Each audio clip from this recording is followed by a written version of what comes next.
identifying what the expectations were as far as verification testing as well as performance testing. And, you know, it is what it is. And so he'll be working right along with the contractors now. I think the next meeting is April 4th, as I believe, for another meeting.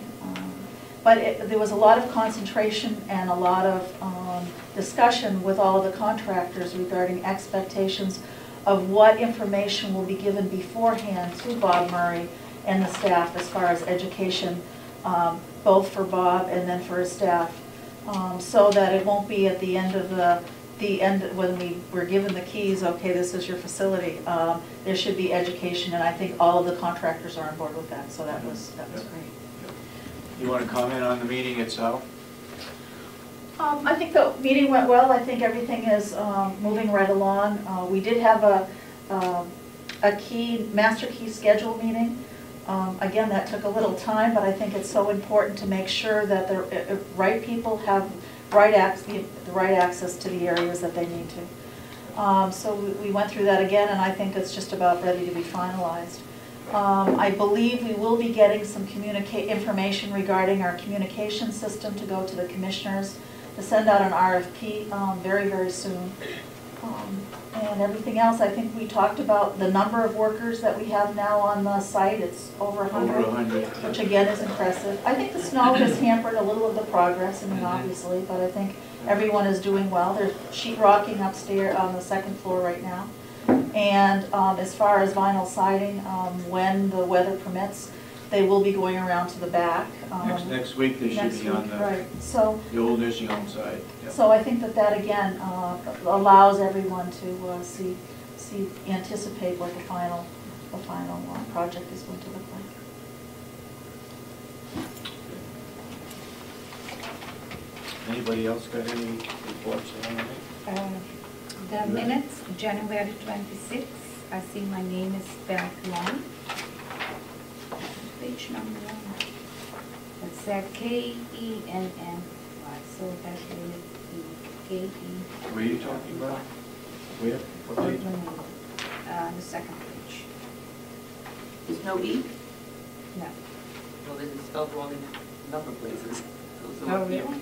In the commissioners present. So it's K-E-N-N-Y. You see that? There might be a few years more. Is it EY or not EY? Yeah, it's EY. Oh, it is EY. Yeah. So that's what I just asked.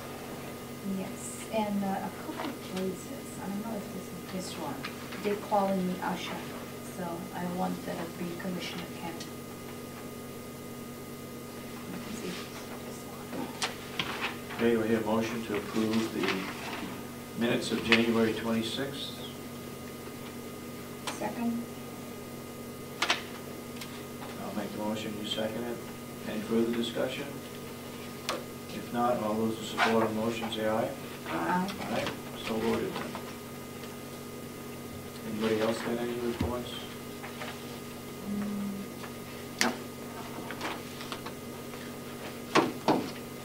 I have a report regarding the impound yard, which is going to be out back of the parking lot.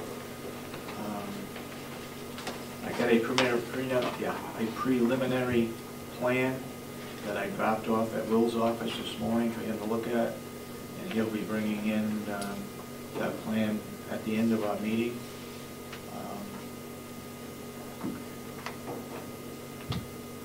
In order to not have to go through the wetlands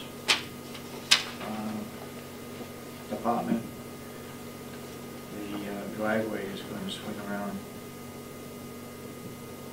I'll show you the plan when he brings it in, but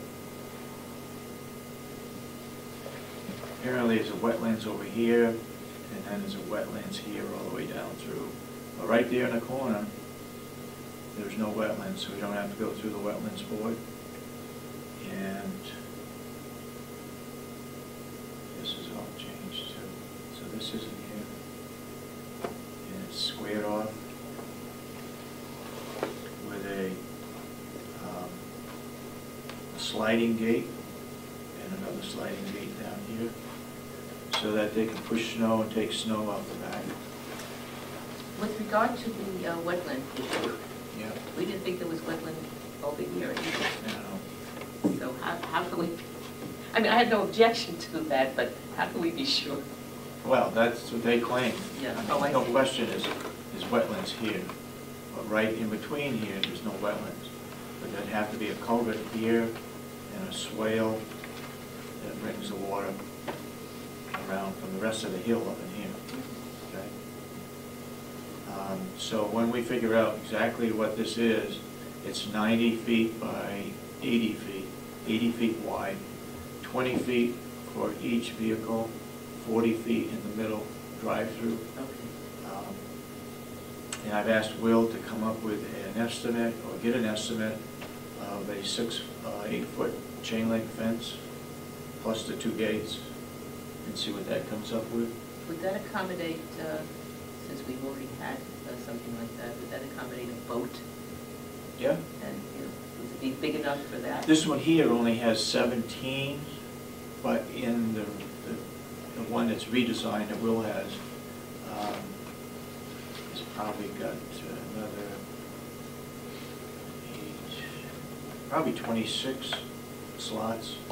And this is, it's over-designed 20 feet. Normally a parking area is 10 feet. If you go to the mall or restaurant or whatever, it's normally 10 feet wide. These are 20 feet wide. So there should be plenty of space in there. And what we will try to do is we'll put that into the budget for the capital improvement under the administration building. That's the line item that it's in. And we'll see what the delegation does with it from there.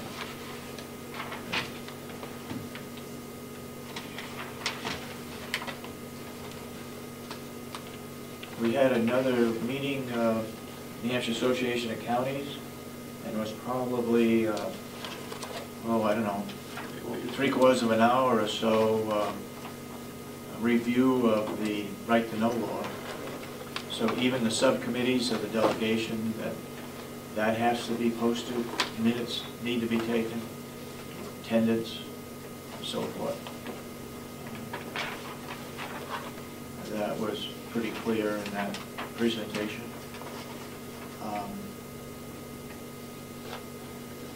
I asked her after, when do we seal the minutes? Does that go in the non-public session, or does it go into the public session? And my understanding that it goes into the public session, that the minutes of the non-public be sealed. I don't know if either one of you two heard that or not. I thought it was in the non-public session. You thought the minutes were sealed? Well, Yeah. that's, okay, that's something we need to, we'll have to find out where that motion is made to seal the minutes.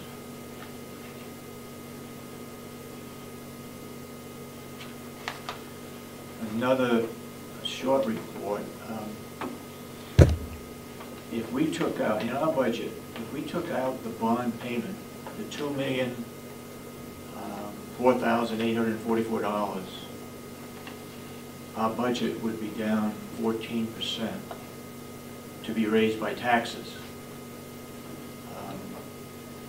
In my thinking, my understanding is the delegation approved that $23,500,000 with the idea that it could cost us as much as 15 cents per thousand at 7 or 8% interest.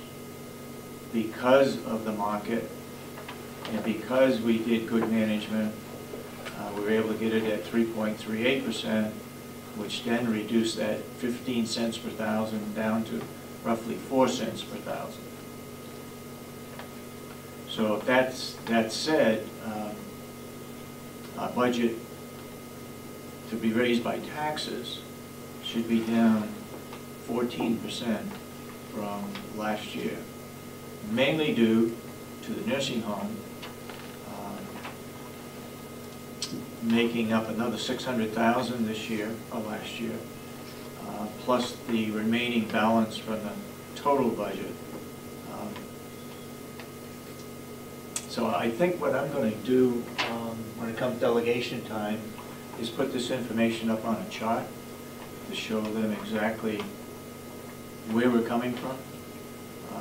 Our budget, our operating budget, yes, it is up, but there's a lot of items in there that are one-time expenses. The jail, for example, has got about $29,000 of one-time expenses, meaning the cleaning and the garage doors, Sallyport doors. I'm not sure what other items are in there. We have $100,000 in for this building, for the changing of the lights. And we can reduce that by about $25,000.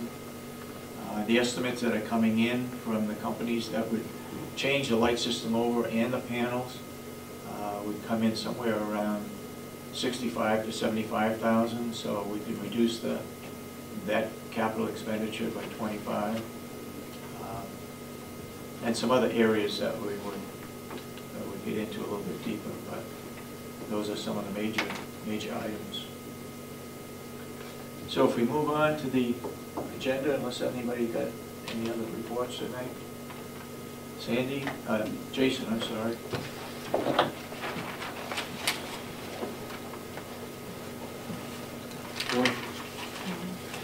Good morning.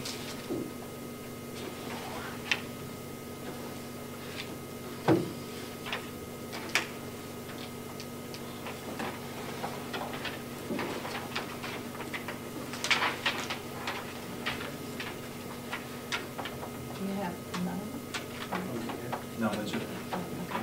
The current population this morning in-house 66. We have 1 weekender, 11 transfers, 4 on electronic monitoring, 13 on pretrial release for a total population of 94. Took in 12 inmates last week, 8 were repeaters and released 10 of them. Repeater charges, 1 came in for a violation of probation, he was booked 2 times over 2 years. 1 for a capias or an arrest warrant out of Superior Court, booked 13 times in 7 years. 1 for 3 counts of violation of a protective order and criminal threatening, booked 3 times in 4 years. 1 for a capias, booked 7 times in 12 years. 1 for a criminal restraint, reckless conduct, simple assault, obstructing the report of a crime, booked 2 times this year. 1 for attempted murder, booked 2 times in 16 years. 1 for protective custody, booked 6 times in 10 years. Department's been taking out 3 inmates per day. They had 10 available. Spoke to West Law regarding the contract for our county, for the county attorneys and us. Because the packages are totally different, they can't do one overall contract.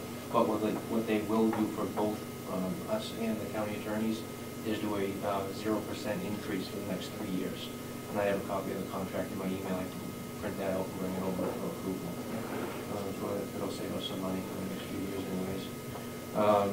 Joe was able to get up on the roof and repair that sheathing that was ripped off in January. Go ahead. You're going to go into a little more depth on it? Yeah. What he found was that there's a wood frame that is assembled underneath that. Basically, it's like a little box. And it was made out of regular standard 2x4s, which have since rotted since the box was built. So he suggests that that's all need to be ripped up. The fasteners were very small. I think he described them as like 6-penny nails. So it doesn't think that there was adequate fastening. He also is asking the possibility of having blown-in insulation put in the attic because it's settled since it was originally installed. He sees a line where the major heat ducts that go down the center of the building, he sees the line where the insulation was at one point in time, but it's now settled quite a bit, exposing that, which is causing the roof to be heated, which is building these ice dams, and causing roof leaks. Can you get an estimate on the cost? We can do that. I just wanted to ask for permission. Is that something that he can do? Is that what you're saying, or? We'd have to have a company come in. You have to have a company come in? It's that big a deal? I mean, that big a Yeah, amount? we would be doing the whole